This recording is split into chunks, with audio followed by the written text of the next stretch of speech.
Hi friends, it's Tilly here, and I'm a little excited and a little bit nervous. This is my very first stab at making something for YouTube, and so I'm kind of excited, but like I say, I am really nervous.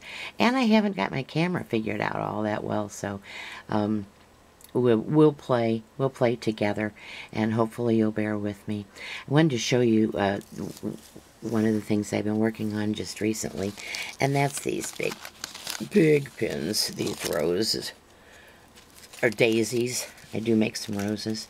They're made out of old blue jeans. Here's one that I made out of a little bit darker fabric, with big button in the center. And these are the two styles that I've been making just in the last week. I've been putting some together for my store and for craft fairs. It's a pretty butterfly in the center. And this one, I'm doing half and half. Has a little bit of red bling. My husband, I called him down to help me pick out what to put in the center of these flowers.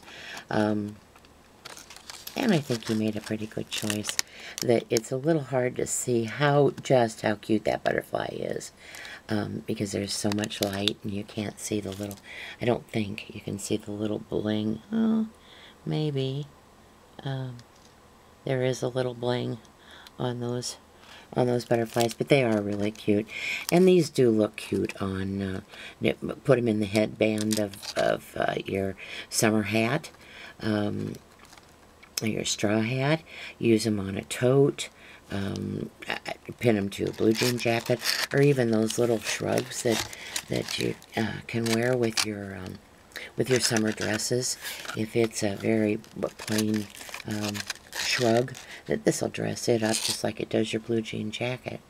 They're very simple to make, and I used two of my dies. I used Reach Over. I used this one. This is Flower Petal Power. And then I used the Tim Holtz Tattered Florals just to punch out the petals that I needed. And then I painted them. You can either dip in and dip the fabric in and squeegee it off. I use one of my old blood donor cards. It's all filled up. Squeegee it off the petal once you've dipped it in, or like I say, I used paintbrush this time, and so I controlled how much went on. This is really good stuff, and you can use it on lace, on seam binding. You can make little tendrils if you get it damp and you wrap it around a pencil or a skewer, and let it dry, or use your blow dryer and dry it that way. Then pull it off the skewer, and it is a little tendril.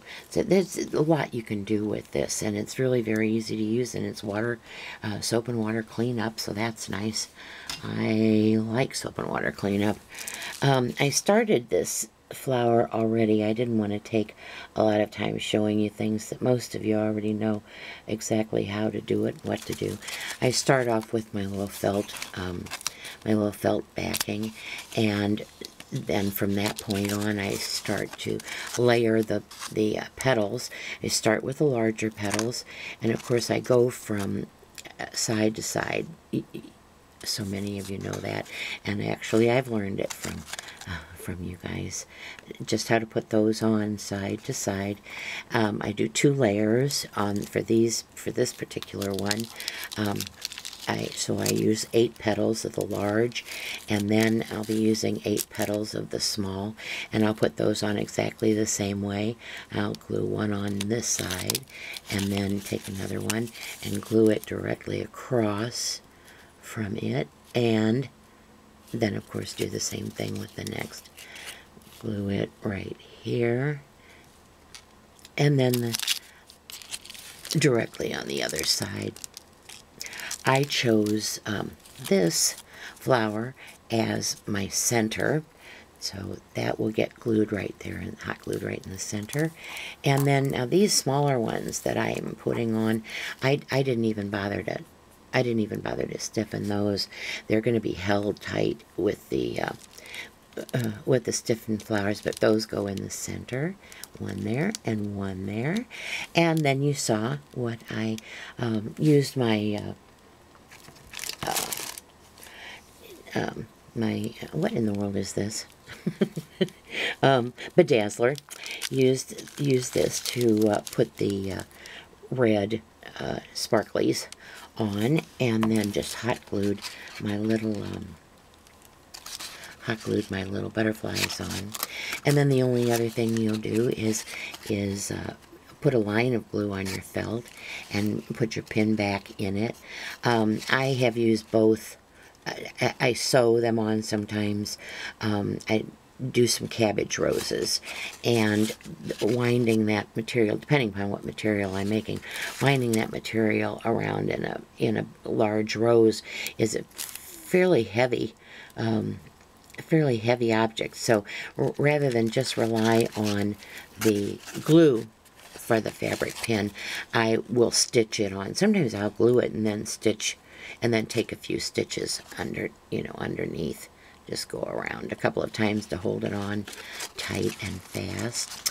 But I hope that you've enjoyed this really simple project, but it really is it really is cute, and does glam up a simple blue jean jacket or a big old floppy sun hat. They're a lot of fun and can be used in a lot of different ways. You can even put them on headbands if you want to. You clip them, right on the headband, and then put the headband on. Look a little Hawaiian that way. But I do hope you enjoyed this, and I will be back with more, and hopefully I won't my way through too much. That'll probably drive you nuts if I say one more time. And I do hope that you come to visit. Take a look at my blog, which is at tilliesbridge.com. I'll put the links below. And then at my store, which is at zibbit.com/tilliesbridge.